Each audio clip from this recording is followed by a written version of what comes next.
MJ reverb society welcome back guys. आज हम episode 162 यानी 162 एक्सप्लेन करने वाले हैं। उससे पहले एक छोटा सा रिव्यू। लास्ट एपिसोड में जैसा हमने देखा था, क्वाइशिल्यू और उसके फर्स्ट सुप्रीम एल्डर जो थे उनके बीच की बातचीत चल रही थी, क्योंकि यहाँ से फेंगयुआन जा चुका था। ये बंदी फेंगयुआन को छोड़कर आ गई थी और वापस उसी जगह पे आ गई थी, उसी पवेलियन में जहाँ पे ये लोग पहले बातें कर रहे थे। उसी पवेलियन के अंदर यहाँ पे उसने देखा कि यहाँ पे इसके फर्स्ट सुप्रीम एल्डर बैठे हैं। उन्होंने बताया कि देखो चाहे कुछ हो, वो ही है यानी फेंगयुआन, उसको तुम्हें अपने झांसे में लाना है, क्योंकि तुम यहाँ पे भाई एक पॉलिटिकल प्यादा हो। क्वाइशिलू को कह रहा है तुम एक पॉलिटिकल प्यादा हो, तुम्हें यूज किया जा रहा है यहाँ पे ताकि तुम फेंगयुआन को फंसा सको और अपने मतलब पॉलिटिकल के जरिए अपना रिलेशन वू क्लैन के साथ अच्छा कर पाए हम सारे मिलके। ये हम चाहते थे और तुम्हें ये करना पड़ेगा। तो वो इस चीज को समझ चुकी थी, उसने आई अंडरस्टैंड बोल दिया था। ये तो लास्ट कन्वर्सेशन थी उन दोनों के बीच। अब स्टार्ट करते हैं अपना न्यू एपिसोड, लेट्स स्टार्ट।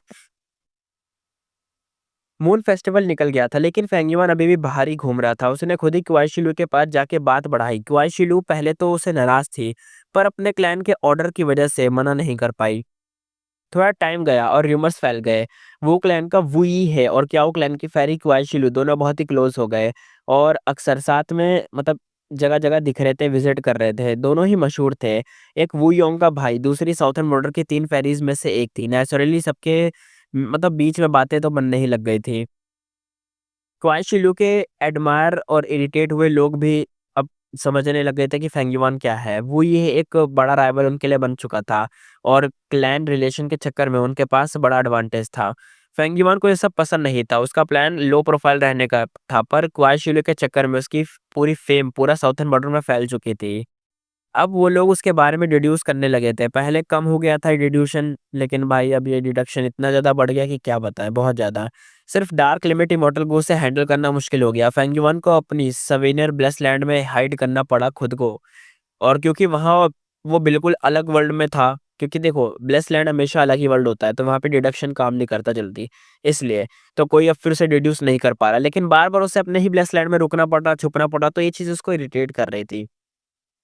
साथ में वो हेवन एंड अर्थ की वाई एब्जॉर्ब करने का यूज कर रहा था, मतलब वो सब ट्राई कर रहा था। बीच बीच में उसे यूज करना पड़ता था ना। रिवर्स फ्लो रिवर देखो कितना ज्यादा एनर्जी कंज्यूम करता है, तो भाई मेंटेन करने के लिए उसे बार बार एब्जॉर्ब करवाना पड़ता था ब्लड स्टैंड को, ये सब। और दूसरी साइड पे क्वाइशिलू को संभालते हुए वो वू क्लैन के थ्रू लुओ मूजी और लोनफी के बारे में इन्फो गैदर कर रहा था। अटैक का टाइम अभी नहीं आया था, पहले पूरा एनालिसिस करना था। फेंगयुआन अलर्ट था, बिना फुल डिटेल समझे कुछ भी नहीं करना चाहता था। एक बार सब समझ गया फिर भाई एक ही स्ट्राइक में फेटल हिट बढ़ेगा और खत्म ही कर देगा सामने वाले को। यानी आराम से घात लगा के बैठो। जैसा शेर भी खरगोश पे फुल पावर लगाता है, फेंगयुआन भी वैसे ही कर रहा था। भले यहाँ पे क्या पता कि वो कितने पावरफुल हो, चलो कितने ही कमजोर भी हो क्या पता, लेकिन ऐसे तो अटैक नहीं कर सकते ना, इसलिए। हाफ मंथ के बाद एक दिन वू योंग ने उसे बुलाया। वू योंग कहता है ब्रदर मेरे पास 3 काम है, एक चूज कर लो। फेंगयुआन कहता है बताइए ब्रदर, क्लैन के लिए कुछ भी। एक इन्फॉर्मेशन को निकाला जिसमें 3 मिशंस लिखे थे। पहला मिशन, शुआंग मिंग माउंटेन के अंदर वाइल्ड इमॉर्टल बुक के साइंस मिले हैं। बहुत सारे लोन इमॉर्टल और यांग क्लैन वहां जा रहे थे। वो क्लैन को भी चांस नहीं खोना था इस चीज का। अगर नहीं मिलता तो उस इमॉर्टल गो को डिस्ट्रॉय कर देना, ताकि यांग क्लैन के हाथ ना लगे। यानी या तो खुद पालो उस इमॉर्टल गू को जाके, या तो किसी के हाथ मत लगने दो। और दूसरा काम यह था कि रेड ड्रैगन रिवर का वाटर लेवल डेंजरस लेवल तक बढ़ गया है। अगर कंट्रोल नहीं किया तो बड़ा फ्लड आ सकता है। ये रिवर क्यों क्लैन और वो क्लैन दोनों की टेरिटरी के पास थी। दोनों क्लैंस को मिलकर सिचुएशन को हैंडल करना था। तो दूसरा मिशन ये है। और तीसरा मिशन है, यी क्लैन के सेकंड एल्डर का 1200वां बर्थडे आ रहा है, यानी 1200वां बर्थडे बना रहा है। वो क्लैन को एक रिप्रेजेंटेटिव भेजना था गिफ्ट के साथ। यी क्लैन का बेस था लिंची माउंटेन, जो ईस्टर्न सी के पास था। वो क्लैन साउथ में था, सबसे दूर। अब ये सीन है तो सुन मतलब चुन लो। देखो सुना तो मैंने तुम्हें दिया ही है, कुछ भी चुन लो, 3 मिशन है। ये क्लैन और वो क्लैन के बीच रिलेशन हमेशा अच्छा बना हुआ था। दोनों का एरिया दूर था, जैसे कहते हैं दूर वाले दुश्मन से दोस्ती रखो, पास वाले पे वार करो। ये प्रिंसिपल सुपर फोर्सेस की डिप्लोमेसी में भी काम करता था। यानी जो दूर वाले दुश्मन है उनसे थोड़ा दोस्ती बना के रखो, क्योंकि दूर वाले हैं, खर्चा होगा कब क्या हो जाए देखना पड़ेगा। क्या पता वो घात लगा के बैठे हो तो तुम्हारी ऐसी की तैसी कर दें। इसलिए जो दूर वाले लोग हैं उनसे थोड़ा सा दोस्ती बना के रखो, और जो पास वाले लोग हैं उनके ऊपर तो अटैक कर दो। ये तुम अपनी डिप्लोमेसी में भी देख सकते हो, यानी अपना इंडिया पाकिस्तान वाला सीन तुम समझ सकते हो कि क्या सीन चलता है यहाँ पे। ये भी उसी चीज़ में आता है। इसलिए यी क्लैन कभी वो क्लैन के खिलाफ नहीं गया था। रिलेशन मेंटेन करने के लिए वो क्लैन यी क्लैन के सेकंड एल्डर के 100 मतलब 1200वें बर्थडे बैंक्वेट में गुई मॉडल भेजना भेजना ही था, ताकि मतलब दिखा सके कि देखो हम कितना मतलब उसकी रिस्पेक्ट करते हैं, अपना रिप्रेजेंटेटिव भेज रहे हैं आपके मतलब बर्थडे में आ रहे हैं, ये सब चीज़ों के लिए। वो योंग कहता है तो बताओ डिसाइड कर लिया? फेंगयुआन कहता है हाँ ब्रदर सोच लिया। मैं सेकंड टास्क चूज कर रहा हूँ, रेड ड्रैगन रिवर वाला। मेरी बैटल पावर ज़्यादा नहीं है। शुआंगमिंग माउंटेन में यांग क्लैन से लड़ाई हो सकती है और वो लोग सोल पाथ में एक्सपर्ट हैं, जिसमें मैं तो वीक हूँ। वू योंग हंसते हुए कहता है पर थर्ड टास्क क्यों नहीं लिया? वो तो तुम मेरे भाई हो, ये क्लैन तुम्हें अच्छे से वेलकम करता, कितना फ़ायदा होता, तुम आराम से वहाँ जाते, बढ़िया रहता सब। तो फेंगयुआन ने हंसते हुए कहा ब्रदर ये बैंक्वेट में सारे सुपर फोर्स के लोग होंगे, हमारे वो क्लैन की सिचुएशन अभी भी स्टेबल नहीं है। अगर मैं गया तो वो लोग मुझे ज़रूर तंग करेंगे। मैं तो हैंडल कर लूँगा, पर अगर मैंने कुछ गलत कर दिया तो क्लैन की इंसल्ट हो जाएगी, इसलिए मैंने चूज़ नहीं करा थर्ड वाला। भले वो ज़्यादा बढ़िया था लेकिन फिर भी मैं नहीं करा, सेकंड वाले पे गया मैं। वो यूँ हँस के कहता है ठीक है, जब तुमने सब सोच ही लिया है तो मैं तुम पे ज़िद थोड़ी ना करूँगा, इंसिस्ट थोड़ी ना करूँगा। जैसा तुम चाहो वैसा कर लो। फेंगयुआन कहता है फिर मैं चलता हूँ ब्रदर। वो कहता है जाओ भाई जाओ। फेंगयुआन निकल गया, पर जाते-जाते दूर से वू योंग ने पूछा वैसे कब निकल रहे हो? फेंगयुआन ने कहा रेड ड्रैगन रिवर का इश्यू सीरियस है। अगर फ्लड आया तो लोग बहुत ही सफ़र करेंगे। मैं तुरंत ही पैक करके निकलता हूँ। वू योंग कहता है अच्छा, फिर मुझे चैन मिल जाएगा, बढ़िया है। संभाल संभाल लेना सब कुछ ठीक है? संभाल के रखना सब बढ़िया करना। फेंगयुआन कहता है ठीक है मैं अपना बेस्ट दूँगा। फेंगयुआन जैसे ही गया, वू योंग के फेस पर स्माइल गायब हो गई, बस एक ग्लूमी एक्सप्रेशन बचा था। दूसरी साइड फेंगयुआन अंदर से खुश था क्योंकि उसके लिए सक्सेस थी, पर उसने फेस पर कोई इमोशन नहीं दिखाया, बस क्विकली पैक करके नॉर्थ की तरफ निकल गया। वो फास्ट ट्रैवल कर रहा था, तभी वूफा आया और बोला। वूफा कहता है लॉर्ड वुई हे, रुक जाइए, फर्स्ट सुप्रीम एल्डर के नए ऑर्डर्स आए हैं। फेंगयुआन अंदर से सोचा आ गया, लो भाई आ गया, पर बाहर से सरप्राइज दिखाया कि अरे क्या हो गया, क्या हुआ एल्डर, क्या हुआ बताइए, वूफा बताइए। तो वूफा थोड़ा-सा नर्वस फेस के साथ कहता है बुरा हाल है। सुपर गू फॉर्मेशन में प्रॉब्लम आ गई है, बाकलैंड ट्रबल कर रहा है, एल्डर वू बाई इंजर्ड है, कंट्रोल लूज़ हो रहा है। आपने पहले वाला मतलब जैसे भेजने को बोला था ना, तो अब चांस आ गया है। एल्डर वू योंग ने डिसाइड किया है कि आप वहाँ जाएँ और एल्डर वू बाई रेस्ट करेंगे। तो फेंग युआन भाई एकदम से शॉक एक्सप्रेशन के साथ कहता है क्या? ये कैसे हो गया? पर रेड ड्रैगन रिवर का क्या? वहाँ भी तो सिचुएशन टाइट है। तो वूफा कहता है उसके लिए अरेंजमेंट्स हो चुका है। आप डायरेक्टली यितियान माउंटेन चलिए। ये लेटर गोलो पर्सनली वू योंग ने भेजा है।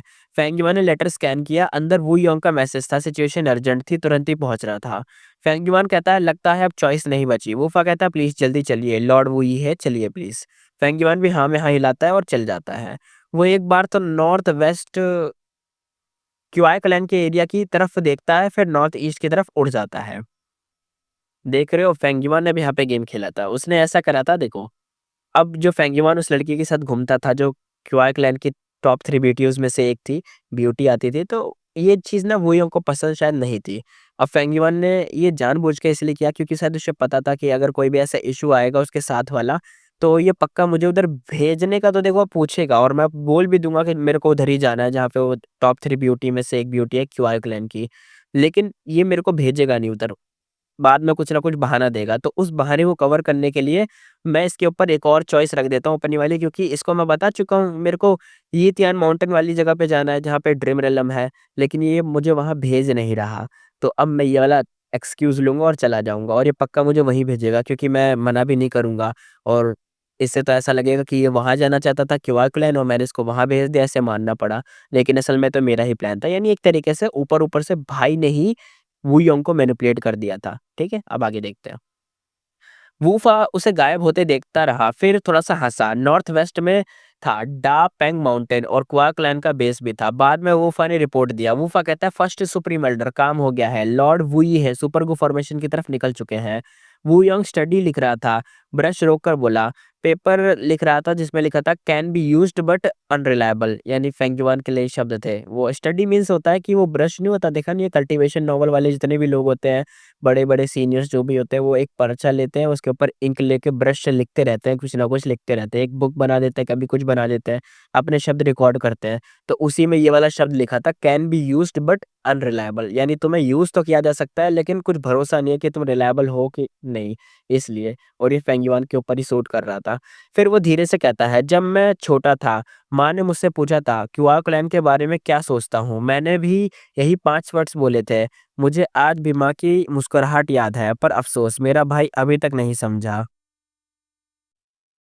ये अपने भाई को भी यही लाइन कह रहा है कि the can be used but unreliable, और ये जो क्यूआर क्लैन है ना, इसको भी यही कह रहा है कि can be used but unreliable. यानी ये जो शायद क्यूआर क्लैन है ना, इसकी हिस्ट्री सही नहीं होगी। उसकी माँ कहती होगी कि जो क्लैन है, भले हमारे साथी हैं लेकिन ये रिलायबल नहीं है, कभी भी धोखा दे सकते हैं क्यूआर क्लैन। तभी इसकी ब्यूटी के ऊपर भाई सोच के कहता था कि हटाओ, हटाओ इसको साइड रखो, नहीं इसकी तरफ ध्यान मत दो। और वो लोग चाहते थे फेंग युआन का यूज़ कर लो, क्योंकि वो योंग तो भाई उसके यूज़ में आएगा नहीं, वो योंग ऐसी चीज़ है नहीं, वो योंग लीडर बन चुका है, इसलिए। अब देखते हैं आगे। ये उसी की तरह होता है कि बोलते नहीं, अपने बड़े बुजुर्ग जो होते हैं वो बोल के जाते हैं कि हमेशा ध्यान रखना, ऐसी लड़कियों से दूर रहना। तो ये वही वाली लाइन थी कि उसकी माँ बोल के गई थी कि दूर रहना, तो ये बंदा तो समझ गया कि उससे दूर रहना है। लेकिन शायद ये कह रहा है कि अपना फेंग युआन नहीं समझा, लेकिन इसे क्या पता, फेंग युआन ने इसे मैनिपुलेट कर दिया है ऊपर से। उसे तो फेंग युआन को तो इन सब में चीज़ों में इंटरेस्ट ही नहीं है। साउथर्न बॉर्डर, ये जियान माउंटेन के सुपर गो फॉर्मेशन के अंदर वू अन यानी वू लियाओ जिसका नाम था, वो कहता है, लॉर्ड वू ये आपको मैं रिस्पेक्ट देता हूँ। फेंग युआन ने सर हिला के बोला, बैठो और बताओ क्या हुआ? वो भाई इतना ज़्यादा इंजर्ड कैसे हो गए तुम? तो वू लियो, वू अन एक दूसरे को देखा, फिर वू अन ने बोला, लॉर्ड बात ये है, बाकलैंड पहले से ही हमारे खिलाफ मूव करने के मूड में था। जब वो क्लैन पे प्रॉब्लम्स भर गई, तब बाकलैंड का लीडर ओल्ड ट्रीमैन बार्डे ने हमारे खिलाफ डायरेक्ट एक्शन लिया। उसने पहले से प्लान बना रखा था और जब मूव किया तो वो क्लैन पूरा पैसिव पोजीशन में चला गया। वो बाई ने काउंटर करने की सोची थी और कोशिश भी की, पर बार्डे ने उसे ट्रैप में फंसा लिया। दोनों का एक स्पार हुआ जिसमें नेचुरली वो क्लैन हार गया। वुवन ने आगे बताया, हमने सोचा इंजरीज ज़्यादा नहीं है, क्योंकि डिफीट के बाद भी लॉर्ड वू बाई दूसरे क्लैन के इमॉर्टल के साथ तो बातें कर रहे थे। वू लियाओ ने बताया, हाँ, वो तब भी पावरफुल लग रहे थे देखने में। फेंगिवन अंदर से हँसते हुए कहता है, समझ गया। अब से मैं यहाँ हूँ, एनिमी नहीं मूव करेगा, तो हम भी नहीं करेंगे, ठीक है? तो वू लियो और वुवन दोनों कहते हैं, जी लॉर्ड। दोनों को ये ऑर्डर नॉर्मल लगा, सबको पता था कि वू ये है, बार्डे से कमज़ोर है। उसकी पहली फ़ेम भी बस शिया फाई क्युआई के इस पार से ही मिली थी, वो भी अपने रूल्स पे। और क्वाई शी ल्यू ने वाले जो रूमर्स थे, उसकी रिस्पेक्ट कम कर दी थी। यानी ये भाई सिंपल कहना चाहते हैं कि फेंगियुआन को ये लोग कितना जानते हैं, वो बस इसलिए जानते हैं क्योंकि भाई फेंगियुआन ने शिया फाई क्युआई नाम का जो बंदा था उसको हरा दिया था। क्यों? क्योंकि यहाँ पे एक रूल सेट किए गए थे, जब फेंगियुआन टर्टल में ट्रांसफ़ॉर्म हो गया था, उसने मजबूरी में उन्हें भगा दिया था। फिर जब वो माउंटेन पे गया था, वहाँ पे भी चाय वाला सीन था, तो वहाँ पे उसने भाई भाई खुंदक दिला दी थी बंदों को और फिर हरा के भगा दिया था। हालाँकि उस पे बस फेंगियुआन डिफेंस कर रहा था, वो लोग अटैक कर रहे थे, हार गए वो। लेकिन ये देखो, राइटियस पाथ की ऐसी लड़ाई होती है और उसमें फेंगियुआन जीता था। बस इस वजह से फेंगियुआन की रिस्पेक्ट बढ़ गई थी। लेकिन चाहे कितनी भी रिस्पेक्ट बढ़ जाए, लोग उसको बार्डे से कमज़ोरी समझते थे। यहाँ पे क्या करा, जब फेंगियुआन यहाँ पे नहीं था, यहाँ पे कोई वू बाई नाम का बंदा था, तो बार्डे ने वू बाई को कुत्ते की तरह मारा, वू बाई हार गया। लेकिन वू बाई दूसरों को ऐसे दिखा रहा था जैसे मतलब ठीक हूँ मैं, ज़्यादा भी इंजरी नहीं हुई, हार गया तो हार गया, ऐसे दिखा रहा था। लेकिन असल में वो बहुत ज़्यादा कमज़ोर हो गया था। इसलिए फेंगियुआन को वापस बुला लिया गया यहाँ पे। अब फेंगियुआन यहाँ पे आया है तो लोग अभी भी मान रहे हैं कि फेंगियुआन बहुत कमज़ोर है, बार्डे से तो बहुत ही कमज़ोर है। और ऊपर से जो भी वो अभी तक उसने रिस्पेक्ट कमाई थी, वो सारी रिस्पेक्ट गिर गई थी। रिस्पेक्ट क्यों गिर गई? क्योंकि भाई एक जो लड़की थी क्वाई शिल्यू, जो हम जानते हैं चाय वाली, तो वो जो चाय वाली लड़की थी, चाय वाली लड़की ने फेंगियुआन को फँसाया था और वो फँस भी गया। फेंगियुआन इतनी मतलब बेकार चाल में गिर गया, तो लोग उसके रिस्पेक्ट में एकदम वो कर दिया कि अरे क्या भाई, इसके कौन रिस्पेक्ट करेगा, ये तो लड़की के चक्कर में गिर रहा है, इसलिए। फेंगियुआन कहता है, और कोई बात नहीं है तो जा सकते हो, मैं थोड़ा रेस्ट करूँगा। वो लियो कहता है, जी लॉर्ड, और वो भी जहाँ से चला गया। वुवन थोड़ा-सा हेजिटेट करता है, कहता है, लॉर्ड एक रिपोर्ट और है। फेंगियुआन कहता है, बोलो। अंदर से वो जानता था कि शायद कुछ है। तो वुअन ने बोला, ये ड्रीम रेलम बिज़नेस वाला मैटर है, अब सिचुएशन टाइट है, दूसरे क्लाइंट्स भी एंग्ज़ायटी में है, क्या हम इसे थोड़ा-सा स्टॉप कर दें? फेंगियुआन कहता है, चिंता मत करो, जैसे पहले सब चल रहा था वैसे ही चलेगा, अब जाओ। वुअन खुश होते हुए कहता है, जी लॉर्ड, और वो यहाँ से निकल गया। फेंगियुआन ने अंदर से कोल्ड स्माइल दी। ये वुअन कितना शॉर्ट साइटेड है, यानी बहुत कम छोटी नज़र वाला बंदा है, यानी बस अभी-अभी का सोचने वाला है। ये ऐसा सोचता है कि आज का देख लो, बस कल की देखी जाएगी। ये वो वाले लोग थे। उसे सिर्फ़ अपना प्रॉफ़िट दिख रहा है, पर बड़े लेवल का गेम समझ ही नहीं आ रहा। बार्डे स्मार्ट था, ये जो दूसरे क्लैन का बंदा था बार्डे, ट्री मैन बार्डे जो बा क्लैन का था। उसने ड्रीम रेलम बिज़नेस को टच ही नहीं किया क्योंकि ये सिर्फ़ वो क्लैन का नहीं था, दूसरे क्लैन्स भी इसमें शेयर ले रहे थे। अगर बार्डे ने इसे अटैक किया होता तो सब क्लैन्स मिलके उसके खिलाफ हो जाते। वो क्लियरली समझ गया था कि अभी ये मूव करने का टाइम ही नहीं है, जब वो क्लैन का प्रेस्टीज गिर जाएगा, तब ये टॉपिक उठा के फायर एकदम लगा दी जाएगी, उस फ्यूल में एकदम आग लग जाएगी और तब परफेक्ट चांस होगा। फेंगीवान भी सेम सोचता था, दुनिया एक चेस गेम जैसी है, बेस्ट प्लेयर वही है जो सब समझे और कब क्या मूव करना है वो डिसाइड करे सही टाइम पे। ड्रीम रेलम बिजनेस अभी चल सकता था, असली डिसीजन बारडे के मूव पे नहीं, वो क्लैन के ओवरऑल पोजीशन पे डिपेंड करता था कि वो क्लैन कितना पावरफुल बना रहेगा, कितना उसका सब बना रहेगा ओहदा। फेंगीवान ने सोचते हुए वो क्लैन की डायरेक्शन में देखा। वो यंग रैंक 8 गुई मॉडल था, पर फेंगीवान के प्लान में बस फंस ही गया था। क्योंकि कई बार फेंगीवान ने उसे मैनिपुलेट करा है, जैसे अभी मैनिपुलेट करके ही यहाँ पे आया था ना इसलिए। ये स्ट्रेंथ का नहीं, एक्सपीरियंस और स्ट्रैटेजी का गेम था और क्वाई शिलू के पास जाने का रीज़न भी यही था। उसके ज़रिए जायंट ड्रीम रेलम में घुसने का ये बढ़िया रास्ता बनाया था फेंगीवान ने। वो वू योंग और वू यी हे की ग्रीड बर्दाश्त कर सकता था, लेकिन उसका अथॉरिटी चैलेंज करना नहीं। और ये कॉन्फ्लिक्ट तभी से तैयार था जब वू वू डू शी मरने से पहले अपना इमॉर्टल गू वू ही को देना चाहते थे। ब्लड लाइन अप्रूव होने के बाद अगर वू यी हे को थोड़ा भी पावर मिल गया, तो वो वू योंग के रूल्स के लिए डेंजर बन जाता। जैसे पहले वू डू श्यू क्याओ क्लैन से अलर्ट थी, वैसे ही अब वू योंग क्याओ क्लैन के साथ-साथ वू यी हे के साथ भी अलर्ट है। यानी वो ये सोच रहा था कि देखो क्याओ क्लैन के साथ तो दूर रहना ही है, लेकिन ये जो अपना फेंगीवान है इससे भी थोड़ा-सा संभल के रहो क्योंकि ये अनरिलायबल है। अब सिचुएशन ऐसी थी कि वू यी है यानी फेंगीवान और क्वाई शिलू दोनों बहुत ही क्लोज़ लग रहे थे और लोगों की बातें हम जानते हैं कि वो कितना फैल गई थी और इसी चीज़ से वू योंग भी अलर्ट था। डर लग रहा था ना लोगों को कि क्या पता फ्यूचर में जाके ये लोग एक हो जाएँ, अपना फेंग युआन और साथ में क्वाई शिलू, उनको ऐसा लग रहा था, तो वू योंग तो अलर्ट था ही। पहले भी जब वू ये है, वू क्लैन में आया था, क्याओ क्लैन ने अपना एक स्पाई एक्टिवेट किया था और वो निकला वू क्लैन का थर्ड सुप्रीम एल्डर, तब भी सब लोग शॉक हो गए थे। तो अब अगर वू यी है और क्याओ क्लैन मिल रहे हैं, तो वू योंग का एक तरीके से विजिलेंट होना तो ऑब्वियस था। लेकिन वू योंग ने सीधा कुछ नहीं पूछा, उसने इनडायरेक्टली टेस्ट करने के लिए 3 मिशंस दिए। पहला मिशन दिया शुआन मिंग माउंटेन, हाई रिस्क था, फाइट कंफर्म थी। दूसरा मिशन दिया red dragon river, medium risk था लेकिन क्याओ क्लैन नियर बाय था तो हो सकता है फेंगीवान उसको ज़्यादा चुने, हो सकता था ज़्यादा चांसेस है चुन ले। तीसरा था यी क्लैन बैंक्वेट, पॉलिटिकल और सिंबॉलिक था, तो कुछ भी कर लो, तीनों में से एक था। इनमें भी डीप मीनिंग थे, जैसे अगर फेंगीवान शुआंगमिंग माउंटेन चूज़ करता तो मतलब वो क्लैन के लिए रिस्क लेने को रेडी था। अगर वो यी क्लैन चूज़ करता मतलब उसके दिल में भी अभी भी ईस्टर्न सी से कनेक्शन है। और तीसरा अगर वो रेड ड्रैगन रिवर चूज़ करता तो मतलब उसका जो क्याओ क्लैन के साथ कॉन्टैक्ट है वो कंटिन्यू रहेगा। और उसने तीसरा चुना तो भाई कंटिन्यू रखने वाला चुना तो वो समझ गया। फेंगीवान ने जब रेड ड्रैगन रिवर चूज़ किया वो योंग के अंदर कोल्ड सा चिल आ गया। बाहर से स्माइल करा पर तुरंत ही डिसाइड कर लिया कि इसे क्याओ क्लैन के पास भी नहीं रहने देना। अभी के अभी यहाँ से उठा के फेंको इसको बाहर। और क्वाई शिल्यू ब्यूटी पावर दोनों का कॉम्बो थी। अगर फ्यूचर में वू यी है उससे शादी कर लेता तो दोनों क्लैन्स के लिए डील जैकपॉट होती। वू यी हे को क्याओ क्लैन के थ्रू वू क्लैन में ज़्यादा अथॉरिटी मिलता और क्याओ क्लैन फाइनली वू क्लैन के इनर सर्कल में घुस जाता। वू योंग इतना बड़ा गलती होने दे ही नहीं सकता था। फोर्सफुली उसका रिश्ता तोड़ना भी रिस्क था। राइटियस पाथ में रूल्स होते हैं, डीमन जैसा कुछ नहीं होता। उसने काफ़ी सोचा फिर एक आइडिया आया, ड्रीम रेलम, क्योंकि वो जानता था फेंगयुआन कितना ज़्यादा चाहता है ड्रीम रेलम को। अगर वू यी हे को वापस वही भेज दिया जाए जो मतलब बहुत ज़्यादा इफेक्टिवली बहुत बढ़िया था। जब पहले वो वहाँ था तब पीसफुल चीज़ें थी और सब कुछ प्लान काम कर रहा था, आराम से फेंगयुआन अपना कल्टीवेशन करता रहता था, बाहर भी नहीं निकलता था, कुछ मतलब ही नहीं रखता था, सबसे बढ़िया सिचुएशन थी वो। इसी तरह 3 चॉइसेस देना बस एक इल्यूज़न था, रियल चॉइस तो वू योंग की अपनी ही थी, लेकिन उसे क्या पता।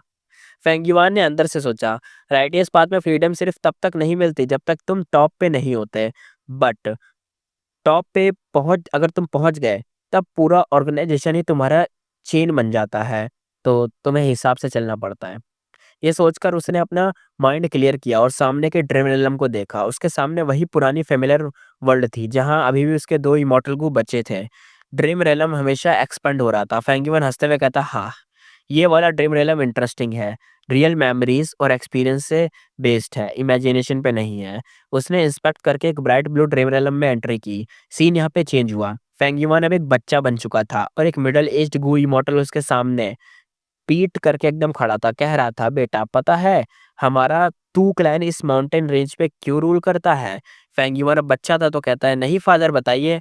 मिडल एज्ड गू इमॉर्टल प्राउड टोन में कहता है, फॉर्मेशन पाथ, यही हमारी ताकत है। वो मुड़कर बोला, चेहरे पे एज, मतलब ऐसा लग, देखो चेहरे पे थोड़ा सा पुराना लुक है ना, बूढ़ा टाइप का है, और आंखों में डिटर्मिनेशन है इसलिए। तो वो आगे कहता है, बेटा आज से मैं तुझे फॉर्मेशन पाथ सिखाना शुरू करूंगा। इस सबसे कॉम्प्लेक्स और पावरफुल पाथ है। तुझे बेस्ट बनना होगा।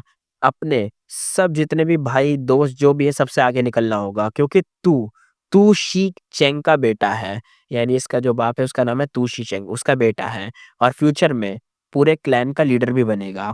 फेंग युआन बच्चे की आवाज में कहता है, जी फादर, मैं पूरी मेहनत करूंगा। आगे फेंग युआन सोचता हुआ कहता है, तू शी चेंग, ये नाम तो मैंने कभी सुना ही नहीं, क्योंकि उसके पिताजी का सरनेम तू था। तू नेचुरली इस ड्रीम का उसका भी नाम तू ही था। फेंग युआन समझ गया कि ये बंदा काफी स्किल्ड फॉर्मेशन एक्सपर्ट रहा होगा, तभी तो अपना ड्रीम रेलम छोड़ गया। लेकिन वो मास्टर हिस्ट्री में ऐसा कोई फेमस तू फॉर्मेशन एक्सपर्ट तो मिला ही नहीं। यानी कोई ऐसा एक्सपर्ट जिसका नाम तू से शुरू होता हो। यानी ये कोई जो बंदा ये हिडन मास्टर होगा। तूशी चंग मुस्कुराते हुए कहता है, आओ बेटा मेरे पास बैठो। फेंग युआन तुरंत जाके उसके पास बैठ गया। तूशी चंग कहता है, बेटा तुझे पता है दुनिया में कितने गू मास्टर के पाथ्स होते हैं? फेंग युआन ने सोचा, पहले टाइम और स्पेस पाथ कॉमन थे, फिर विजडम और क्यूआई, फिर स्ट्रेंथ, फिर रूल, और फिर बाद में फायर, वाटर, मेटल, पॉइजन जैसे पाथ भी आ गए। और उसके मन में एक और थॉट आया, 500 साल बाद ड्रीम रेलम का जो आएगा ना, तो ड्रीम पाथ भी आ जाएगा, और नए नए पाथ कभी रुकते नहीं है, वो आते जाएंगे जैसे जैसे टाइम बढ़ता जाएगा। आगे फेंगयुआ ने कहा, मुझे जितना पता है space path, time path, QI path, wisdom path और ऐसे और हैं। तू शी चेंग ने सर हिला के कहा, सही, पर कंप्लीट नहीं है, सुनो आगे। इमोरियल एरा में था स्पेस पाथ और टाइम पाथ। रिमोट एंटिक्विटी में प्रीमोडियल ओरिजिन ने क्यूआई और एंसलेमेंट पाथ बनाया। स्टार कंस्टेलेशन ने विजडम और स्टार पाथ बनाया, और फॉर्मेशन पाथ भी इसी एरा में आया। लेकिन फाउंडर अननोन था, यानी पता ही नहीं किसने फॉर्मेशन पाथ बनाया, अननोन फाउंडर था इसका। फिर ओल्डन एंड मतलब होता है ना एंटिक्विटी एरा में लिमिटलेस डीमन ने रूल पाथ, और रेकलेस सैवेज ने ट्रांसफॉर्मेशन पाथ बनाया। फिर मेडिवल एंटिक्विटी में जेनेसिस लोटस ने वुड पाथ, थीविंग हेवन ने थेफ्ट पाथ, जाइंट सन ने लक पाथ बनाया, और भी मेटल, वाटर, लाइटनिंग जैसे पाथ भी उसी एरा में आए। और अब के एरा में बून पाथ, पेंथम पाथ और रेस्ट्रिक्शन पाथ भी बने थे। फेंगयुआन इंस्टेंटली समझ गया, तो ये ड्रीम लेट एंटिक्विटी एरा का है। स्पेक्टर सोल डीमन वनरेबल तब तक आया ही नहीं, यानी अभी स्पेक्टर सोल डीमन वनरेबल का टाइम नहीं चल रहा। तुशी चेंग सीरियस टोन में कहता है, बेटा इतना इसलिए बताया क्योंकि फॉर्मेशन पाथ हमारी हिस्ट्री के सबसे पुराने और कॉम्प्लेक्स पाथ में से एक है। ट्रांसफॉर्मेशन पाथ से भी पहले आया था ये। अब बता ट्रांसफॉर्मेशन पाथ का एसेंस क्या है? फेंगयुआन कहता है, वो हर पाथ का एक प्रोजेक्शन होता है। तुशी चेंग हंसकर कहता है, बिल्कुल। और फॉर्मेशन पाथ का एसेंस ये काउंटलेस पाथ को कंटेन करता है। फॉर्मेशन में हम हर पाथ के गोवर्म यूज करते हैं, स्पेस हो, टाइम हो, फायर हो, वाटर हो, हर पाथ के सब। इसलिए ये सबसे कॉम्प्लिकेटेड पाथ माना जाता है। उसने एक्सप्लेन करा, फॉर्मेशन बनाना टफ है क्योंकि यूज करने वाले को हर पाथ का नॉलेज होना चाहिए, थोड़ा थोड़ा ही हो लेकिन होना चाहिए। सिर्फ फॉर्मेशन वर्म से काम नहीं चलता, और भी पाथ के वर्म्स लगते हैं, इसलिए ये एक्सपेंसिव, टाइम कंज्यूमिंग और नॉलेज ज़्यादा हैवी होनी चाहिए, तब ये बना पाओगे, कर पाओगे। फॉर्मेशन एक्सपर्ट रेयर होते हैं, विजडम पाथ से ज़्यादा, पर स्टिल कम लोग ही चूज करते हैं इस पाथ को। फेंगयुआन अंदर से सोचता रहा, इसलिए मैंने अपनी पिछली जिंदगी में कभी फॉर्मेशन पाथ नहीं चुना था। तुशी चेंग हाथ खोलते हुए कहता है, बेटा आज से तू गू मास्टर बन गया है, तेरा पहला गू वर्म लो। उसके हाथ में एक छोटी सी लेडी बग जैसी गू थी, छोटी, राउंड और गोल्डन शाइन वाली थी। तुशी चंग ने कहा, यह है फॉर्मेशन हर्ट गू, पहले से रिफाइन करो। उसकी हेल्प से फेंगयुआन ने गू रिफाइन की, वो छोटी गू खुशी से उसके आसपास उड़ने लगी। ये गू कोई रेयर नहीं थी, पर बेसिक और सिंबॉलिक थी। फॉर्मेशन पाथ का पहला कदम यही था। ये फॉर्मेशन हर्ट गू एक बेसिक और कॉमन गू थी, जो पूरे के पूरे 5 रीजन में मिल जाता था, बिगिनर्स के लिए परफेक्ट था। तुशी चंग मुस्कुराते हुए कहता, चलो बेटा एक गेम खेलते हैं। उसने अपने हाथ से 4 और गूवम निकाले। तुशी चंग कहता है, ये सब रैंक 1 गू है, मैं तुझे थोड़े टाइम के लिए देता हूँ। अपना फॉर्मेशन हर्ट गू इसको कोर बना के इनमें से कुछ सिलेक्ट करके एक फॉर्मेशन बनाने की कोशिश कर यहीं पर ही। फेंगयुआन अंदर से सोचता है, फिर आईब्रोज उठाते हुए कहता है, गेम सीरियसली, मैं तो अभी अभी गू मास्टर बना हूँ और ये बंदा चाहता है कि मैं फॉर्मेशन बना लूँ। वाह, क्या सोच है इसकी। वो अंदर से सोच रहा था, मुंह पे नहीं कह रहा ये। नॉर्मल केसेस में तो एक नए गू मास्टर को कम से कम 2 से 3 महीने लगते हैं बेसिक कंट्रोल सीखने में और प्राइमल एसेंस कैलकुलेट करना, प्राइमेसी को नरिश करना, गू वर्म फीड करना, सब टाइम कंज्यूमिंग होता है। और ये बंदा तो पहले दिन ही फॉर्मेशन सेटअप करने बोल रहा है, क्या है ये? फैग्युमन मन में ही सरकास्टिक टोन में कहता है, वाह भाई, एजुकेशन का यूनिक स्टाइल है। शायद इसी इम्पॉसिबल टास्क में फेल हुआ होगा, इसलिए उसका ऑब्सेशन ड्रीम रेलम में बन गया। वो 4 गुवोम को ध्यान से देखा और सरप्राइजिंगली उसे सब नहीं पहचान पाए, मतलब कुछ को जान पा रहा था कि ये सारे हैं, लेकिन बाकी को पहचान नहीं पा रहा था।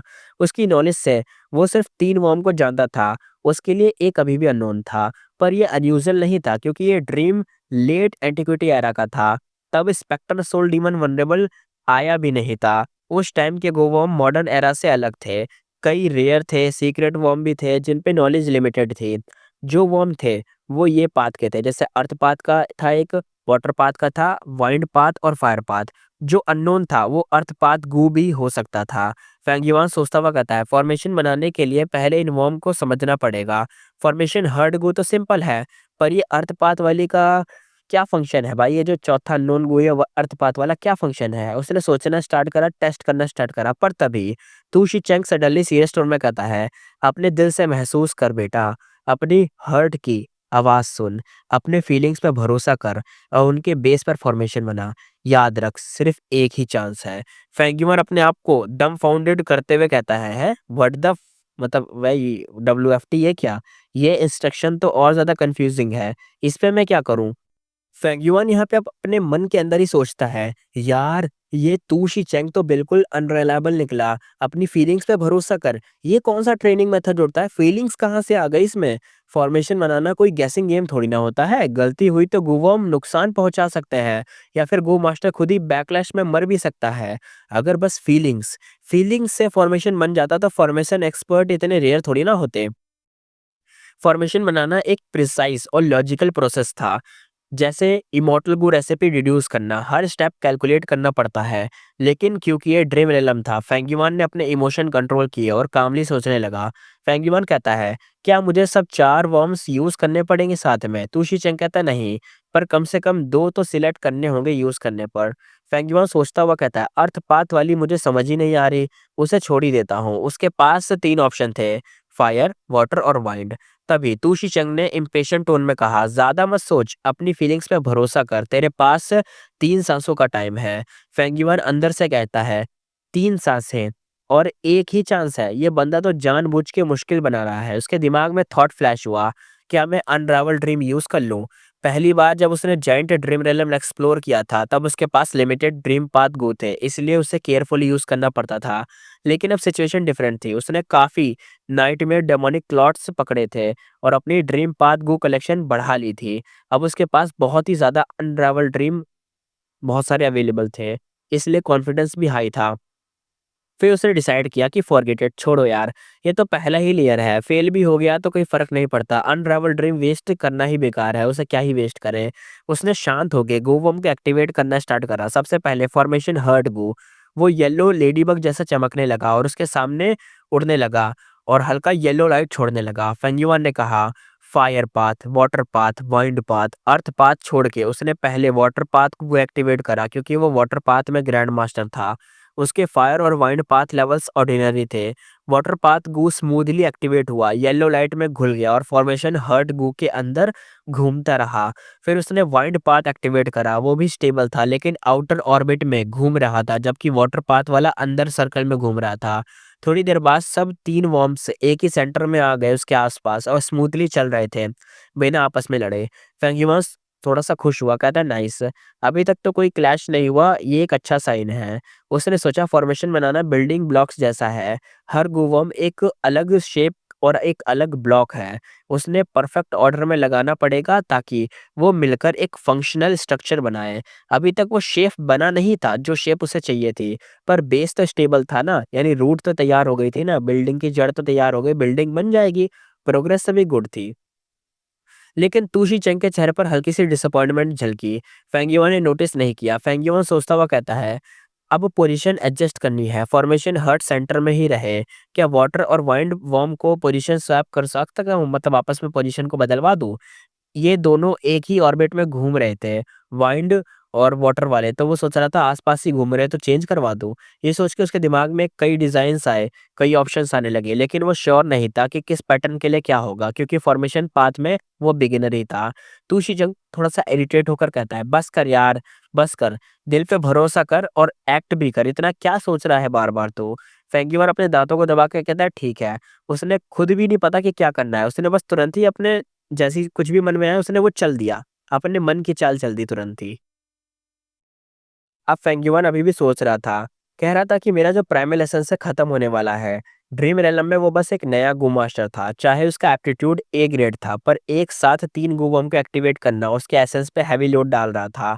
सोचने का टाइम भी अब नहीं बचा था, तो फेंगयुआन कहता ठीक है, अब जो होगा देखा जाएगा, ट्राई करते हैं। उसने दाँतों को दबा लिया, फायर पाथ गू भी एक्टिवेट कर दिया, बिना पुराने स्ट्रक्चर को बदले उसी सिस्टम में घुसार दिया। और वो जानता था कि क्या बदलना चाहिए, मुझे आइडिया नहीं। चलो बस जो हो रहा है करने दो, सब कुछ होप पे छोड़ दो। किस्मत अच्छी रही तो अपने आप ही सक्सेस मिल जाएगी। लेकिन नेक्स्ट मोमेंट ही वो होप तो भाई मट्टी बन गई। जैसे ही फायर पाथ गू ऐड हुआ, वाइंड पाथ गू के साथ कंबाइन होकर पावर बूस्ट कर दी और वाटर पाथ गू का साथ क्लैश हो गया। पानी और आग आपस में मिल गई, लेकिन आग ज़्यादा पावरफुल बन रही थी क्योंकि भाई वो वाइंड के साथ मिक्स हो गई थी और वाटर को दबा रही थी। फस सब आ जाए, एक छोटी एक्सप्लोजन हुई, ज़्यादा तेज़ नहीं था लेकिन हो गया। फेंगीमान का चेहरा काला हो गया पूरा, एकदम जैसे साइंटिस्ट फाड़-फूड़ देते हैं ना, कोई एसिड में लोचा कर देते हैं, इसलिए वैसा ही कुछ। फॉर्मेशन हर्ट गू डायरेक्टली डिस्ट्रॉय हो गया, बाकी के 3 बॉम्ब भी इंजर्ड हो गए।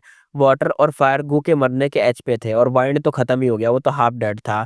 तू शीचेंग थोड़ा-सा निराश टोन में कहता है, "तू फेल हो गया और तुमने बहुत ही डिसअपॉइंट मुझे कर दिया।" और सीन ब्लैंक हुआ। फेंगयुआन ड्रीम रेलम से बाहर निकल गया, उसका बॉडी हिल गया और रंग सफ़ेद पड़ गया। उसने तुरंत ही अपनी इंजरीज़ को चेक करा, सोल डैमेज थी जो कि एक्सपेक्टेड ही था, लेकिन वो चिल्ता गट्स को यूज़ करा। उसके एक गट्स को क्रश करते ही सोल की जो इंजरी थी हील हो गई। दूसरा यूज़ करा, कंप्लीट रिकवर हो गया। थोड़ा-सा चक्कर आने की फीलिंग भी गायब हो गई। फेंगयुआन मुस्कुराते हुए कहता है, "कोई बात नहीं, गट्स गू होने के बाद मुझे ड्रीम एक्सप्लोरेशन में डर ही नहीं लगता।" वो कॉन्फिडेंट था, अभी के टाइम में मैं पहला बंदा हूँ जो ड्रीम रेलम में इतने डेप्थ में एक्सप्लोर कर रहा है। शैडोसट के लेफ्ट ओवर भी पीछे है मेरे से तो। उसके पास 2 बड़े ट्रम्प कार्ड थे, पहला गट्स को सोल इंजरीज़ हील कर देता था, दूसरा अनरावल ड्रीम डायरेक्ट सॉल्यूशन देता था, ऑलमोस्ट चीट लेवल पावर थी। जैसे होता नहीं है तुम वो माइंड वाले गेम खेलते हो, खतरनाक वाले सोचने वाले गेम खेलते हो, उसमें फिर एक बल्ब वाला निशान होता है, तुम उसको चूज़ करते हो तो वो हिंट देता है तुम्हें कि ऐसे करो तो ये लेवल पार हो जाएगा। तो वैसे ही टाइप का था। अनरावल ड्रीम वो उसे हिंट दे देता था साथ में। गट्स गू और डांगवन माउंटेन से तो हमें पता ही है क्या सीन चल रहा है, वहाँ से गट्स गू आ जाते हैं और लांग अब लेसलैंड में शिफ्ट होकर दिया है। लांग या सेट के साथ मिलके वो एक्सक्लूसिव ट्रेड करता है। दुनिया में और कोई गट्स गू प्रोड्यूस ही नहीं करता, तो डिमांड देखो हमेशा ही हाई रहती है। पिछले कुछ टाइम से वो प्रॉफिट नहीं कमा रहा था, बल्कि अपना हिस्सा एक्यूमुलेट कर रहा था, सिर्फ एक रीज़न से, ड्रीम रेलम एक्सप्लोरेशन के लिए फुल प्रिपरेशन करना।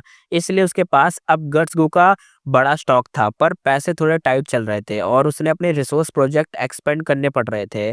फर्स्ट फेलियर कोई इशू नहीं था, गट्स गू ने इंस्टेंटली रिकवर कर दिया। वो चाहे तो अभी सेकंड ट्राई कर सकता था, लेकिन फेंगयुआन ने जल्दी नहीं की। उसने कनेक्टिंग हेवन गू एक्टिवेट किया और अपना डिवाइन सेंस भेजा ट्रेजर येलो हेवन में। वहाँ से इन्फॉर्मेशन गैदर करने लगा। सबसे पहला टारगेट था वो अर्थ पाथ मॉर्टल गू, जिसे वो पहचान नहीं पाया था। 4 गू मिले थे ना उसे वहाँ देखने को, लेकिन 3 को पहचाना, चौथा पहचान ही नहीं पाया। इतना पता था कि वो अर्थ पाथ का है, लेकिन ये नहीं पता कौन-सा गू था। थोड़ी देर में उसने एक अर्थ पाथ गू इमॉर्टल से इन्फॉर्मेशन सेट खरीदा। द इंसाइको होता है ना, encyclopedia of earth path Gu worms, encyclopedia तुमने डोरेमोन में देखी होगी वही टाइप की। ये एक बिज़नेस ट्रांज़ैक्शन था ट्रेज़रेलो हेवन में, जहाँ लोग गोवर्म का डेटा और पॉलिटिक्स इन्फॉर्मेशन और भी फ्यूचर के डिडक्शन और बाकी सब चीज़ें भी बेचते थे। फेंगयुआन चाहे तो अपने 500 साल के एक्सपीरियंस से रेयर इन्फो बेच सकता था, पर वो जानता था कि ये इन्फो सस्ती है, मतलब सस्ती होती है और बेचने के बाद मेरी रीबर्थ का एडवांटेज खत्म हो जाएगी। इसलिए वो कभी बेचता ही नहीं था। वो सिर्फ़ एनसाइक्लोपीडिया से सैटिस्फाई नहीं हुआ, उसने कुछ फ़ॉर्मेशन पाथ इनहेरिटेंस भी खरीद लिए। टोटल कॉस्ट 10 से ज़्यादा इमॉर्टल एसेंस स्टोन थे। उसके लिए एक तरीके से पीनट्स के बराबर था, यानी चने जितना। कुछ नहीं हुआ, आराम से खरीदा।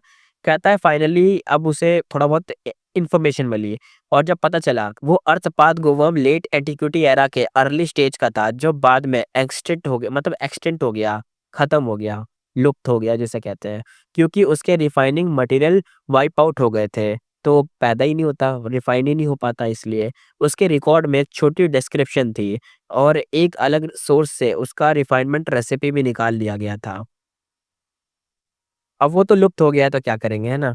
भले रिफाइनिंग की चीज़ आ गई है, मतलब उसकी रेसिपी आ गई है लेकिन मटेरियल तो है ही नहीं। फेंग युआन सोचता हुआ कहता है इस अर्थपात गू का रेसिपी तो टोटली एक तरीके से इम्प्रैक्टिकल है। मटेरियल्स ही एक्सटेंट हो चुके हैं। अगर वो इसे रिफाइन करना चाहता भी तो रेसिपी मॉडिफाई करनी पड़ती जो टाइम वेस्ट होता। उसके लिए इन्फो भी काफ़ी थी और अब उसे ये गू पूरी तरह समझ आ गया था। फिर उसने फॉर्मेशन पाथ इनहेरिटेंस पढ़ना स्टार्ट करा। थोड़ा बेस स्ट्रांग हुआ पर कुछ खास नहीं मिला क्योंकि उसने लाइफ में कभी ये डायरेक्ट फॉर्मेशन पाथ पे रिसर्च की ही नहीं थी, ना तो पिछली लाइफ में ना तो अब। सिर्फ कभी-कभी इनडायरेक्टली कुछ ना कुछ मिलता तो थोड़ी बहुत समझ आती। फिर भी उसने ये इन्फो एक क्लियर गोल के साथ ही ली थी, ड्रीम रेलम में जो टेस्ट था उसको क्रैक करना। उसने एक की पॉइंट पढ़ा, लेट एंटिक्विटी एरा में एक कॉन्सेप्ट बड़ा पॉपुलर हुआ करता था, अर्थ, वाटर, वाइंड और फायर। ये 4 बेसिक एलिमेंट मिलके एक स्टेबल गू फॉर्मेशन बना सकते हैं। ये आइडिया कुछ टाइम के लिए ट्रेंड था, फिर हिस्ट्री के रिवर में डज़न्स ऑफ ईयर में ही गायब हो गया। फैंगयुआन कंपेयर करता हुआ सोचता है, जैसे अर्थ के लोग पहले बिलीव करते थे कि गॉड ने इंसान बनाया, चाहे चाइनीज़ नुआ हो या वेस्टर्न गॉड। मतलब यही कॉन्सेप्ट चलता था कि गॉड ने ही इंसानों को बनाया। फिर डार्विन आया, पूरा सिस्टम चेंज कर दिया, लेकिन फ्यूचर में लोग डार्विन की थ्योरी पे भी फ्लॉज़ ढूँढने लगे, यानी उसमें भी गलतियाँ निकालने लग गए। डेवलपमेंट कभी रुकता नहीं है, इसी तरह आगे बढ़ता रहता है। उसी तरह अर्थ, वाटर, वाइंड, फायर कॉन्सेप्ट भी एक short lived step of progress था और अब तो वो एडवांस्ड फॉर्मेशन मिल गई है। पर तब ये भी एक माइलस्टोन था। फेंगयुआन आगे सोचते हुए कहता है, हाँ, तो मुझे चारों वर्म्स यूज़ करने थे, तभी फॉर्मेशन कंप्लीट होती। मैंने 3 यूज़ करे तभी मैं फेल हुआ। थोड़ा-सा सार्केज़्म के साथ कहता है, अच्छा, तू शी चेंग ने भी क्लियरली सब 4 ही दिए थे और बोला भी था एटलीस्ट 2 वर्म यूज़ करो। क्या मिसलीडिंग बाप है भाई। मेरे को डायरेक्ट बताता कि 4 एक साथ यूज़ करो तो मैं 4 ही यूज़ कर लेता। अब उसके पास आइडिया था, पर एग्ज़ीक्यूशन क्लियर नहीं था। कैसे चारों वर्म्स को फॉर्मेशन हर्ड गू के अराउंड रोटेट कराया जाए एक ही मतलब क्रम में। ये एक पजल था। रियलिटी में टेस्ट करते तो इजी होता पर अर्थपात गू एक्सटेंट हो चुका था, यानी मिलता ही नहीं तो कर ही नहीं सकते। और अगर वो एक मॉडिफाइड वर्जन बना भी ले तो गारंटी थी कि ड्रीम रेलम वाला वर्जन उसके जैसा होगा, कोई गारंटी नहीं थी। ड्रीम का कभी भी रियल वर्ल्ड से थोड़ा भी मतलब बहुत कम चांसेस होते हैं सेम होना, वरना हमेशा तो डिफरेंट होता है। सो उसने डिसाइड किया कि बेटर है डायरेक्टली ड्रीम रेलम में ही टेस्ट करा जाए। सेकंड अटेम्प्ट आता है, उसने चारों वर्म को एक जितने भी वर्म थे ना सबको एक साथ एक्टिवेट करा, फॉर्मेशन हर्ड गू के साथ कोऑर्डिनेट भी किया। लेकिन क्या हुआ? बूम आवाज़ आई, सब एक्सप्लोड हुआ, फेल हो गया। थर्ड अटेम्प्ट आया और थर्ड अटेम्प्ट में ऑर्डर चेंज करा, पहले अर्थ पाथ वाला एक्टिवेट करा फिर वाटर पाथ वाला, लेकिन अगेन फेल हो गया। फोर्थ, फिफ्थ सेम रिजल्ट मिला। सेवंथ अटेम्प्ट में फाइनली सक्सेस मिली थी। सीन क्या था? फॉर्मेशन हर्ड गू के आसपास चारों गू रोटेट कर रहे थे। वाटर एंड फायर आपस में एक ही में रोटेट कर रहे थे ताकि एक दूसरे को मतलब सप्रेस कर सकें। आपस में लड़े भी तो सप्रेस कर दें और खत्म ना हो जाए इसलिए। बाकी अर्थ पाथ नीचे होवर कर रहा था, यानी सबसे नीचे था और वर्ल्ड पाथ ऊपर था। एकदम भाई दुनिया जैसा फॉर्मेशन था, जैसा होता नहीं है सबसे नीचे ज़मीन, उसके ऊपर वाटर एंड फायर जो आपस में मिक्स करके जीवन को लाते हैं और सबसे ऊपर क्या होता है? हवा होती है। यानी सबसे बढ़िया चीज़ हो गई थी यहाँ पे जो समझने लायक भी आ रही थी। एक लॉजिक था ये। फॉर्मेशन हर्ट के कंट्रोल में चारों मिलके एक मिस्टीरियस रेनबो लाइट रिलीज़ कर रहे थे। उसके अंदर कोई भी गू मास्टर हो, उसका प्राइमल एसेंस डबल स्पीड से रिकवर होता। फेंगयुआन खुश होते हुए कहता है, "ये तो सुपर प्रैक्टिकल गू फॉर्मेशन है।" तू सी चंग हँसकर कहता है, "हा, हा, हा, हा, बहुत अच्छा, तू वाक़ई मेरा बेटा है। फॉर्मेशन पाथ में नेचुरल टैलेंट है तेरा।" फेंगयुआन हँसते हुए कहता है, "क्या बोलूँ मैं इसको?" बस मुँह बन जाता है उसका क्योंकि हम जानते हैं इसने 7वीं 8वीं बार में ट्राई करा है ये। पहली बार में नहीं, उसको तो पहली बार में ही लगेगा क्योंकि ड्रीम रेलम है। सीन यहाँ पे गायब हो गया, पहाड़ी स्काई ग्राउंड सब फेड हो गए। फर्स्ट स्टेज कंप्लीट हो गया था। सेकंड स्टेज आता है द केज टेस्ट। फेंगीमान ने आंखें खोली, अपने आप को एक बड़ी केज में पाया और केज के अंदर और छोटी केजेस थी जिसमें एक काला पत्थर बंद था, पतला सा, लेकिन आंखों में क्रेजी ठंडक चमक रही थी। फेंगीमान शॉक में कहता है, ये क्या रहा है, मतलब क्या हो रहा है? तो शी चंग हंसकर कहता है, बाहर से ही था, वो तूशी चंग बाहर था। वो कहता है, "तेरे पास सिर्फ 5 मिनट हैं। ये गुवम से एक फॉर्मेशन बना है। 5 मिनट बाद ये पत्थर रिलीज़ होगा। मैं हेल्प नहीं करूँगा। देखते हैं तू रेसिस्ट कर पाता है या नहीं।" फेंग युआन कहता है, "क्या? ये बंदा सच में फादर है या साइको ट्रेनर? ये क्या करना चाहता है?" तूशी चंग कोल्डली कहता है, "तू मेरा बेटा है। तू शी चेंग का बेटा है। अगर ये नहीं कर सकता तो तू मेरा बेटा होने लायक ही नहीं।" फेंग युआन अंदर से कहता है, "भाई ये क्या पेरेंटिंग स्टाइल है?" उसने अपनी एज चेक की। वो बस अभी 14 साल के आसपास का था। मतलब फर्स्ट स्टेज के बाद ज़्यादा टाइम नहीं बीता था और अभी तक इतना बड़ा टेस्ट इसके सामने ला दिया गया था। एकदम वैसा सीन है। होता नहीं है, लोग स्विमिंग सीखने जाते हैं तो ट्रेनर उन्हें सीधा नदी में ही फेंक देता है या स्विमिंग पूल में फेंक देता है कि जा खुद ही सीख ले जाके। वैसा ही सीन हो गया था।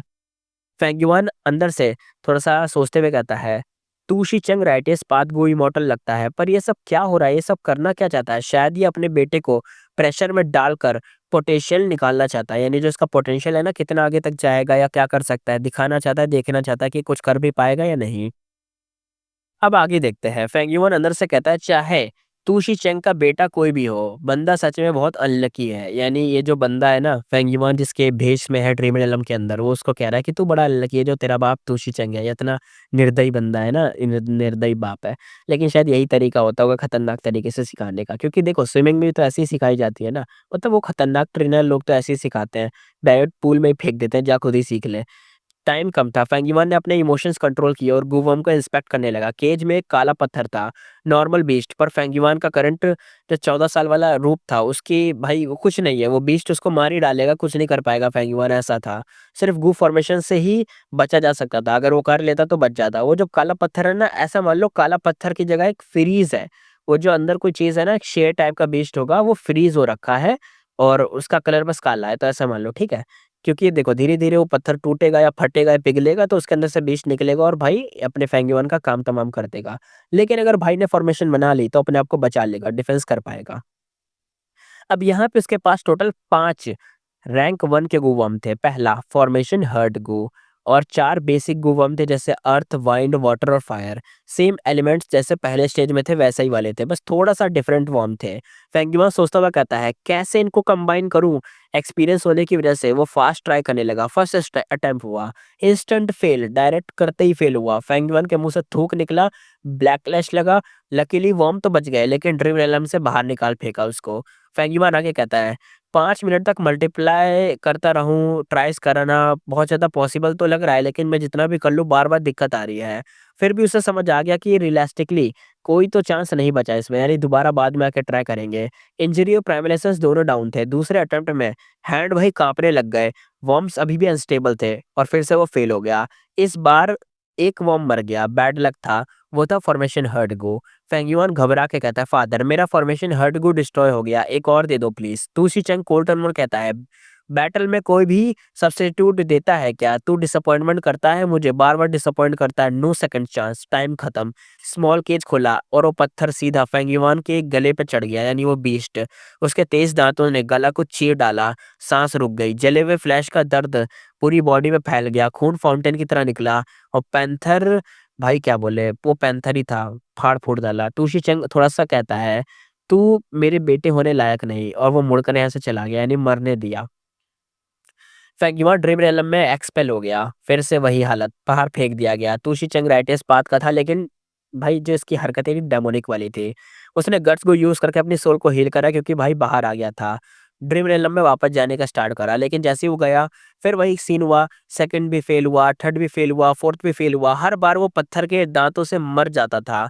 हर बार वही खतरनाक पेन फ़ील करता था। किसी और का मेंटल ब्रेकडाउन हो जाता तो पता नहीं क्या होता, लेकिन फेंगयुआ था इसलिए सह रहा था।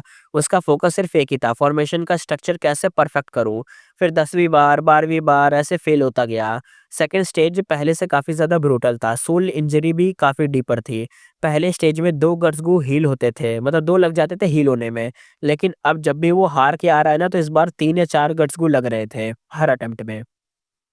फेंगयुआन कामली कैलकुलेट करता रहा। ये पेस मतलब ये जो पेस है ऐसे ही चलता रहा तो कॉस्ट बढ़ जाएगी क्योंकि बार-बार वो गट्स को यूज़ कर रहा है, वो भी 4-4, तो दिक्कत है। वो सोचने लगता है क्या मुझे अनराइवल्ड ड्रीम यूज़ करना चाहिए? फिर अचानक स्पार्क आता है, उसको कुछ याद आता है, कुछ एकदम आइडिया। फेंगयुआन अंदर से एक्साइटेड हो गया। वेट, मुझे एक आइडिया मिला। वो तुरंत ही वापस ड्रीम रेलम में एंटर हुआ। इस बार उसके चेहरे पे कॉन्फिडेंस था। उसके दिमाग में एक नया फॉर्मेशन पैटर्न रेडी था। एक वे था निकलने का। 2 ट्राइस के बाद फाइनली फेंगयुआन ने गट्स की जो मतलब गट्स को यूज़ करा, सब कुछ करा, फॉर्मेशन में लगाया, सब कुछ ध्यान देने के बाद फाइनली फॉर्मेशन बना ली। सेंटर में था फॉर्मेशन हेड गू, जो कि नॉर्मल होना ही था। फिर उसने उसके ऊपर अर्थ पाथ का गू उड़ रहा था। नीचे एक हैंड डिस्टेंस पे वाटर पाथ गू था, मूव कर रहा था, और अप एंड डाउन मोशन में फायर एंड वाइल्ड पाथ के गू उसके इर्द-गिर्द घूम रहे थे। फॉर्मेशन एक्टिवेट होते ही एक व्हाइट हेज़ी लाइट निकली जो सीधा पैंथर को कवर कर गई, जिससे किसी केज में वो बंद हो गया। और ये एक तरीके से एन्ट्रैपमेंट गू फॉर्मेशन थी, पैंथर को रोकने के लिए, ना कोई सेल्फ डिफेंस के लिए थी। यानी पैंथर को रोकने के लिए ही सिर्फ बनी थी ये। पैंथर लगातार मूव कर रहा था, जिससे फॉर्मेशन बनाना और भी मुश्किल हो गया। इसी वजह से तूशी चंग ने 5 मिनट दिए ताकि फॉर्मेशन सही से प्लेस हो सके। तूशी चंग कहता है हंसते हुए, हा हा हा, अच्छा तू वाकई मेरा बेटा है। अगले मतलब कुछ टाइम तक यही ट्रेनिंग चलती रही। 1 महीने बाद एक और ज्यादा खतरनाक टेस्ट होगा।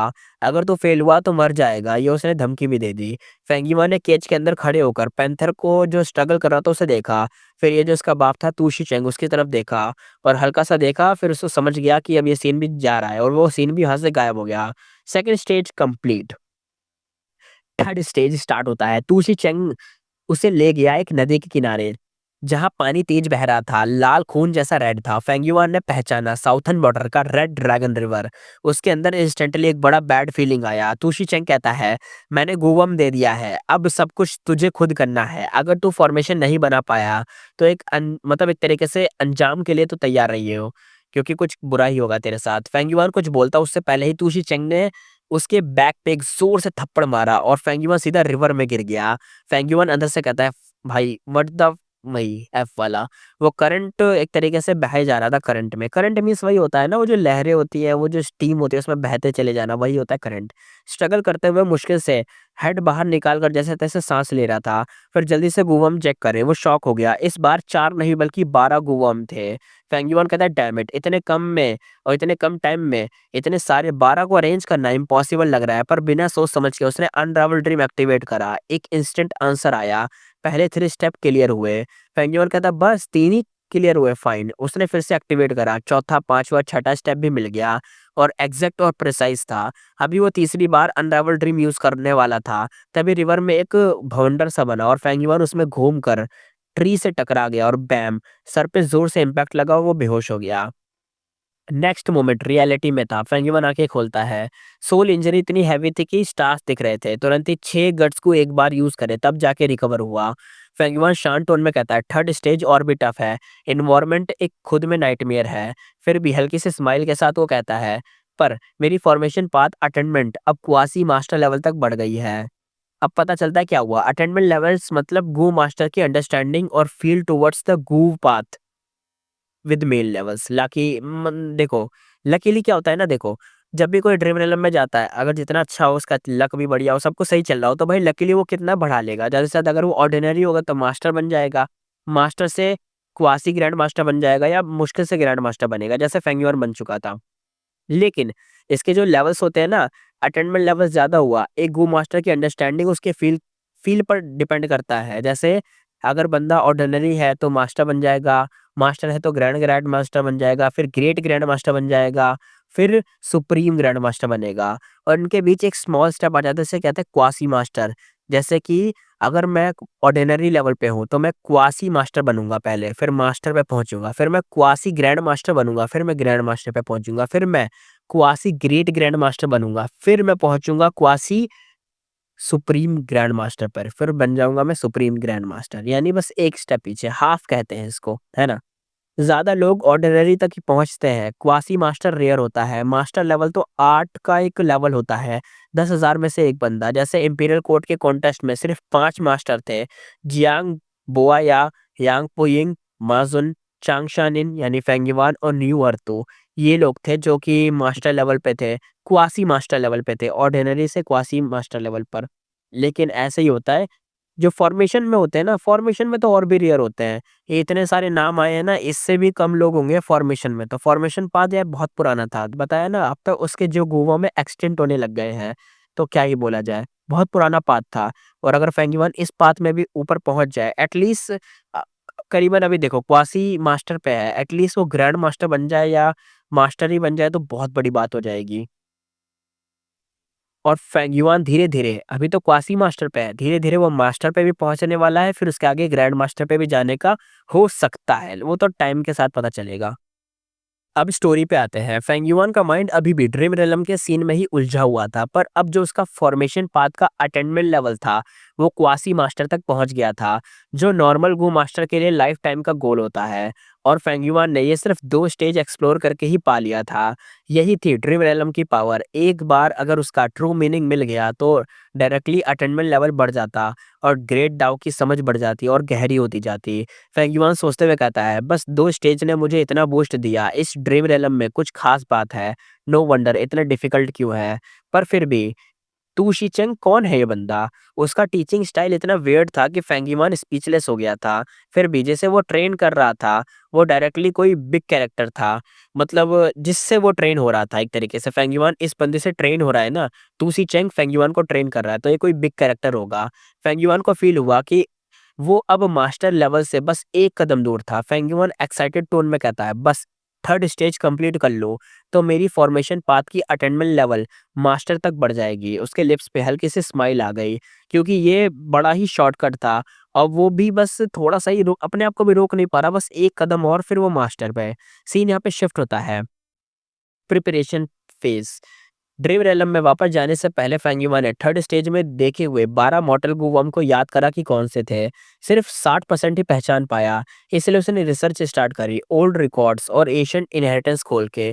थोड़ी देर में उसे सबका इन्फॉर्मेशन मिल गया। फिर वो मॉर्टल फॉर्मेशन पाथ इनहेरिटेंस दोबारा पढ़ने स्टार्ट करे जो पहले उसने परचेस किए थे। और इस बार जो चीज़ें पहले प्लेन लगती थी अब उनके अंदर डीप मीनिंग क्लियरली समझ आ रहे थे। जैसे किसी ने उसके दिमाग में एक न्यू लाइट लाइट टाइप की है, जैसे एनलाइटमेंट मिलती है ना वैसे टाइप के उसके अंदर आया।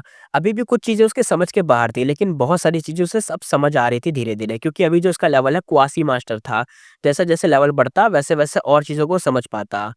इनहेरिटेंस मास्टर लेवल के लोग छोड़ गए थे, इसलिए वो उन चीज़ों को धीरे-धीरे समझ पा रहा था। जैसे होता है ना फॉर्मेशन पाथ में भी कुछ लोग थे पहले ज़माने में जो कि मास्टर लेवल थे। जो मास्टर लेवल अटेन्मेंट वाले थे, उन लोगों ने जो चीज़ें लिख के गए थे, वो फेंगयुआन थोड़ी बहुत समझ पा रहा था और कुछ-कुछ चीज़ें नहीं समझ पा रहा था। ऑफ़ कोर्स क्योंकि अभी वो पूरा मास्टर लेवल पे नहीं पहुँचा, क्वासी मास्टर पे है, हाफ मास्टर जिसे कह सकते हो। 2 दिन बीत गए, फेंगयुआन पूरा फॉर्मेशन पाथ लर्निंग में डूब गया था। प्यास लगती तो पानी पीता, भूख लगती तो फ्रूट खा लेता। विज़डम पाथ मेथड यूज़ करके अपना प्रोग्रेस और तेज़ कर रहा था। फॉर्मेशन पाथ बहुत बड़ा था, बहुत वास्ट था। हर पाथ से कनेक्टेड था और सबसे कॉम्प्लेक्स था। तभी एक मैसेज आया वुवन का। फेंगयुआ थोड़ा-सा इरिटेटेड था। अब क्या चाहिए इसे? थोड़ी देर सोचकर कहता है ठीक है बुलाओ उसे। वुवन ने आके लेडी व्हाइट रैबिट को प्रेज़ेंट किया जो ड्रीम रियलम बिज़नेस की रिपोर्ट देने आई थी। फेंगयुआन इसमें पर्सनली इंटरेस्ट नहीं रखता था पर लीडर होने के नाते रिपोर्ट सुननी पड़ती थी। लेडी व्हाइट रैबिट ने पूरा डिटेल दिया और फेंगयुआ ने साइलेंट रहते हुए हर एक पॉइंट को इंस्पेक्ट किया। इसी के साथ एपिसोड करते हैं खत्म, फिर मिलेंगे नेक्स्ट एपिसोड में।